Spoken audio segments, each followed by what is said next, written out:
Hello everyone, welcome to WBPSC guide. আমরা শেষ 21 বছরের ডাব্লিউবিসিএস পিরিয়ডে যে সমস্ত প্রশ্নগুলো এসছে সেই প্রশ্নগুলো নিয়ে ডিসকাশনস করছিলাম।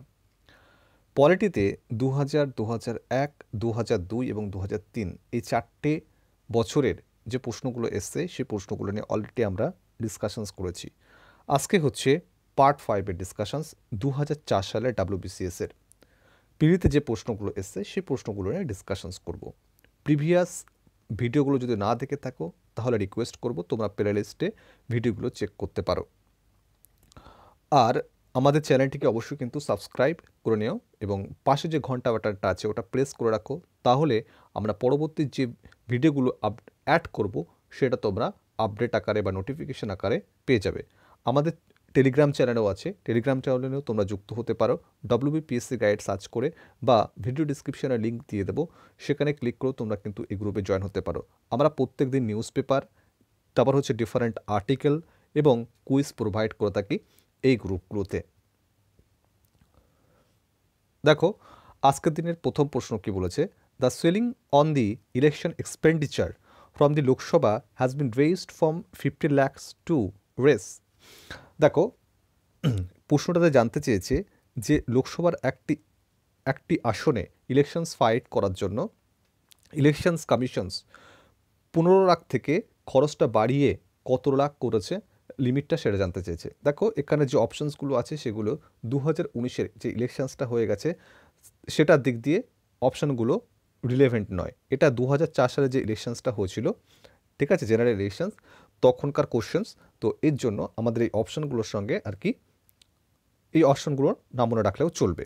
ওকে, তো এখনকার সঠিক অ্যান্সার হচ্ছে এখনকার যে হচ্ছে 2019 সালে লোকসভার ইলেকশনসটা হয়ে গেছে, একটা আসন পিছু সেখানে খরচের লিমিট করা হয়েছিল 70 লাখস, এবং সব ক্ষেত্রে নয়। দেখো যেগুলো হচ্ছে বড় স্টেট আছে, ধরো মধ্যপ্রদেশ, মহারাষ্ট্র, অন্ধ্রপ্রদেশ, উত্তরপ্রদেশ বা ওয়েস্ট বেঙ্গল, কর্ণাটকের ক্ষেত্রে একটা আসন পিছু খরচের লিমিট রাখা হয়েছিল 70 লাখ টাকা।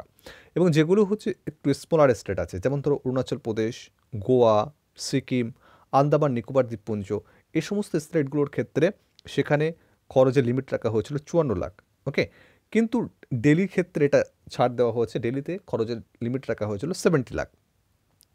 আর দেখো যেগুলো হচ্ছে আমাদের এই খরচগুলো পড়লাম লোকসভা নির্বাচনের ক্ষেত্রে। রাজ্যসভা নির্বাচনের ক্ষেত্রে রাজ্যে ইলেকশনের ক্ষেত্রে বা বিধানসভা নির্বাচনের ক্ষেত্রে এই বড় স্টেটগুলোর ক্ষেত্রে একটা বিধানসভা পিছু 28 লাখের খরচের লিমিট থাকে, আর ছোট রাজ্যগুলোর ক্ষেত্রে সেটা লিমিটটা থাকে 20 লক্ষ। ওকে, কিন্তু অ্যাকচুয়ালি এটা অফিসিয়াল হিসেব অনুযায়ী এই খরচটা করতে পারে, বাট আনঅফিসিয়ালি বা বেসরকারি মত অনুযায়ী একটা নির্বাচনে একজন প্রার্থী কত টাকা, কত কোটি টাকা খরচ করে সেটা কিন্তু আনকাউন্টেবল। ওকে, আর 2019-এ যে আমাদের লোকসভা ইলেকশনসটা হয়ে গেছে এটা হচ্ছে ওয়ার্ল্ডের মোস্ট সব থেকে বেশি আর কি খরচ হয়েছে এই ইলেকশনটিতে। ইউএস প্রেসিডেন্ট নির্বাচনে যে খরচ হয় তার থেকে অনেক বেশি খরচ হয়েছে আমাদের 2019 সালের জেনারেল নির্বাচনে। তারপরে কোশ্চেন নাম্বার 2 কি বলেছে, which of the following have been given special representations in Panchayat Raj. Panchayat Raj ব্যবস্থায় কাদের স্পেশাল রিপ্রেজেন্টেশনস দেওয়া হয়েছে? Backward classes, women, cooperative society, all of the above. এটা সঠিক অ্যান্সার হচ্ছে ওমেন্স। ব্যাকওয়ার্ড ক্লাসেসদের এখানে কিন্তু রিজার্ভেশনস নেই পঞ্চায়েত রাজ সিস্টেমে, বা কোঅপারেটিভ সোসাইটিসের কিন্তু রিজার্ভেশনস নেই পঞ্চায়েত রাজ সিস্টেমে। এখানে কিন্তু তিনজনদের হচ্ছে রিজার্ভেশনস আছে। একটা হচ্ছে এসসি এসটি, তাদের পপুলেশনের ভিত্তিতে, প্রপোর্শনের ভিত্তিতে কিন্তু তাদেরকে রিজার্ভেশনস দেওয়া হয়ে থাকে। আর মহিলাদের ক্ষেত্রে রিজার্ভেশন আছে 1/3। দেখো এখানে তোমাদের কোশ্চেন আর একটা আসতে পারে, সেটাও আমি বলে দেবো। মহিলাদের ক্ষেত্রে হচ্ছে 1/3 রিজার্ভেশন আছে, আর 1/3 যে সিট রিজার্ভ করা আছে এসসি এবং এসটিদের ক্ষেত্রে ওই মহিলাদের মধ্যে তারা কিন্তু পড়বে। ওকে, কিছু স্টেট আছে ভারতে সেখানে হচ্ছে 50% রিজার্ভেশনস আছে মহিলাদের। সেই স্টেটগুলো হচ্ছে বিহার, উত্তরাখণ্ড, মধ্যপ্রদেশ, ওকে, তারপর উত্তরপ্রদেশ। এটা হচ্ছে দি হিন্দুর একটা আর্টিকেল থেকে নেওয়া এই ইনফরমেশনসটা। আর আমাদের ওয়েস্ট বেঙ্গলে এখনও কিন্তু 1/3 রিজার্ভেশনস আছে মহিলাদের। এখানে কনফিউশনস করলে হবে না।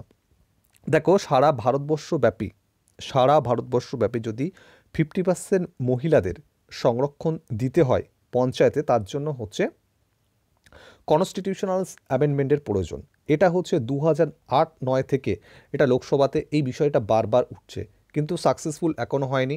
2000 এর আগের লোকসভাতেও কিন্তু ব্যাপারটা অনেক দূর এগিয়েছিল, কিন্তু আখেরে সেই নিয়মটা বলবৎ হয়নি। আমাদের দেশে 50% মহিলাদের জন্য রিজার্ভেশনস পঞ্চায়েতে এখনও কিন্তু হয়নি, ঠিক আছে, মাইন্ডেড এখনও কিন্তু হয়নি, সেটা এখনও কিন্তু হচ্ছে বিবেচনাধীন স্তরে আছে।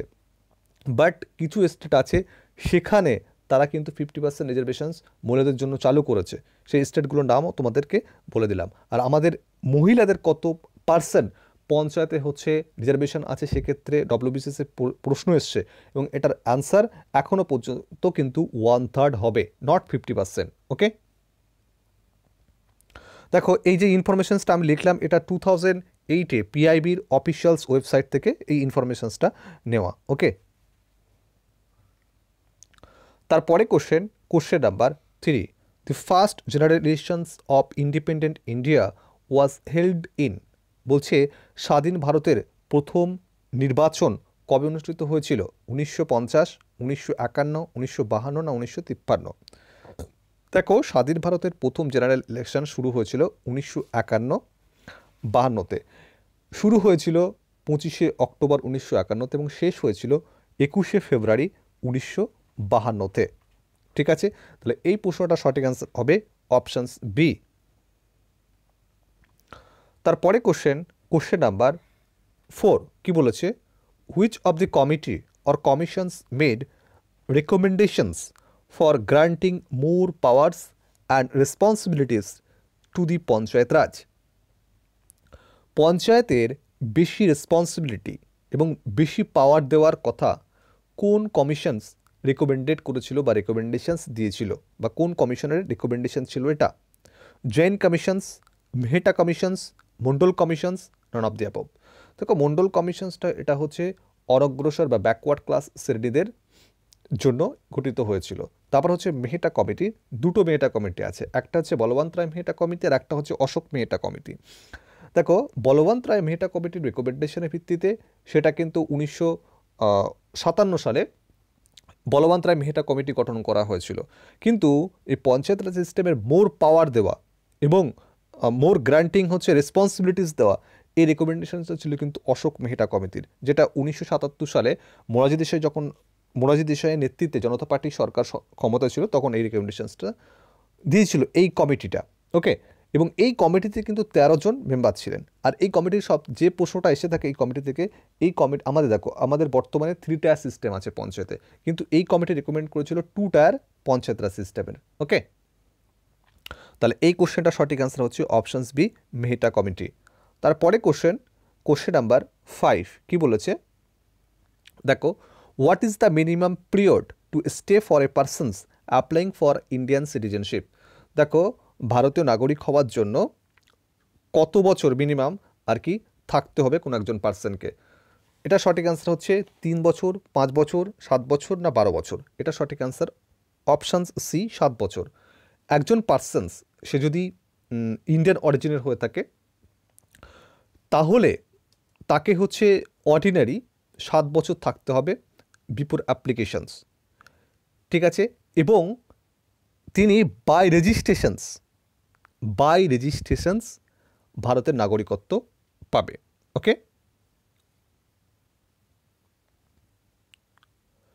তারপরে কোশ্চেন নাম্বার 6 কি বলেছে? To be granted the status of officials oppositions in the legislatures a political party must have a at least. প্রশ্নটা জানতে চেয়েছে আমাদের লোকসভা বা রাজ্যের বিধানসভায় অপোজিশনস দলের তাকমা পেতে অ্যাটলিস্ট কতটা আর কি তার সদস্য থাকতে হবে, বা কতটা হচ্ছে কত পার্সেন্ট সদস্য থাকতে হবে সেই দলটির?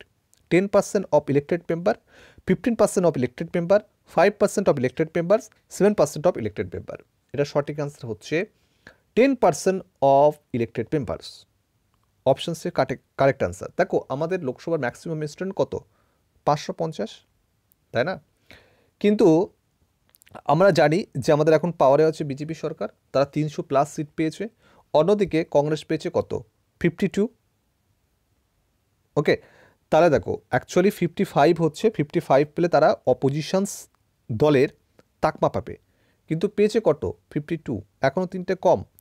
তার জন্য এখনও কিন্তু এই লোকসভা বিরোধী দল শূন্য।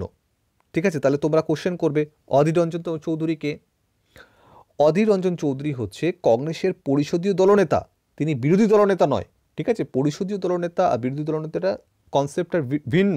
ওকে, 50+ মেম্বার বা 10% ইলেক্টেড মেম্বার হতে হবে, তাহলেই কোনো দল সেটা হচ্ছে অপোজিশনস পার্টির তাকমা পাবে। বোঝা গেল? পরিষদীয় দলনেতা ব্যাপারটা হচ্ছে, দেখো ধরো আমি একটা দল করি এবং আমার দলে 10 জন হচ্ছে মেম্বার আছে, এবং আমাদের দলের মধ্যে ভোটটা হলো, এবং ভোটে বলবো যে আমাদের দলের কথাটা কে আর কি লোকসভাতে গিয়ে বলবে। হ্যাঁ, যে নেতা, যাকে আমি নেতা চুজ করছি আমার দল থেকে, তিনি হচ্ছে কি হবে? পরিষদীয় দলনেতা। বোঝা গেল? তারপরে question number 7, the policy of family planning was adopted by government of India in. কি বলেছে? এই যে ফ্যামিলি প্ল্যানিং বা পরিবার পরিকল্পনা, এই পলিসিটা ভারত সরকার কত সালে গ্রহণ করেছিল? 1950, 51, 56 না 62? দেখো, এটা সঠিক অ্যান্সার হচ্ছে 1951, এবং এটা ডাব্লিউবিসিএসে অনেকবার এসছে। ভারত হচ্ছে ডেভেলপিং ওয়ার্ল্ডের একমাত্র কান্ট্রি বা প্রথম কান্ট্রি, একমাত্র না বলে প্রথম কান্ট্রিটা বলা যথাযথ, ডেভেলপিং ওয়ার্ল্ডে বা উন্নয়নশীল দেশগুলোর মধ্যে যারা সরকার অনুমোদিত বা স্টেট ফান্ডেড ফ্যামিলি প্ল্যানিং শুরু করেছিল 1951 সালে। বোঝা গেল? তারপরে কোশ্চেন, এখানে সব আমি ইনফরমেশান দিয়েছি, এবং এই পিডিএফটাও কিন্তু তোমরা আমাদের টেলিগ্রাম চ্যানেলে যুক্ত হলে পেয়ে যাবে। ওকে, কোনো টেনশনের কারণ নেই। তারপরে কোশ্চেন কি বলেছে? Right two educations for all between 6 and 14 years of age has been included as a fundamental right in Indian constitutions in 1999, 2001, 2002 না 2000? কি বলেছে? দেখো, রাইট টু এডুকেশনের আন্ডারে 6 থেকে 14 বছর বয়সের শিশুদের এডুকেশনসটা মাস্ট করেছে, এবং এই আইনটা কত সালে পাস হয়েছিল সেটা জানতে চেয়েছে। বোঝা গেল? এই প্রশ্নটার সঠিক অ্যান্সার হচ্ছে অপশান সি, 2002 সালে 86তম কনস্টিটিউশনস অ্যামেন্ডমেন্ট অ্যাক্টের মাধ্যমে আর্টিকেল 21-এ, এই আর্টিকেলটা মনে রাখবে, আর্টিকেল 21A সংবিধানে যুক্ত করা হয়েছিল। এবং সংবিধানে শুধু আর্টিকেলটা যুক্ত করে কি বলা হয়েছিল?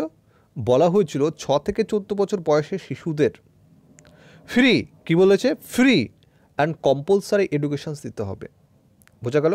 এবং এটা হচ্ছে একটা ফান্ডামেন্টালস রাইট। ওকে, আর একটা কোশ্চেন এসে থাকে যে রাইট টু এডুকেশনস অ্যাক্ট, এটা কত সাল থেকে এবং কত তারিখ থেকে এটা ইমপ্লিমেন্ট হয়েছিল? এটা 2010 সালের 1 এপ্রিল থেকে চালু হয়েছিল। তারপরে question number 9, the power and responsibilities of Panchayat Raj institutions can be revised by the. দেখো, এই কোশ্চেনটা অলরেডি তোমাদের হচ্ছে এসে গেছে।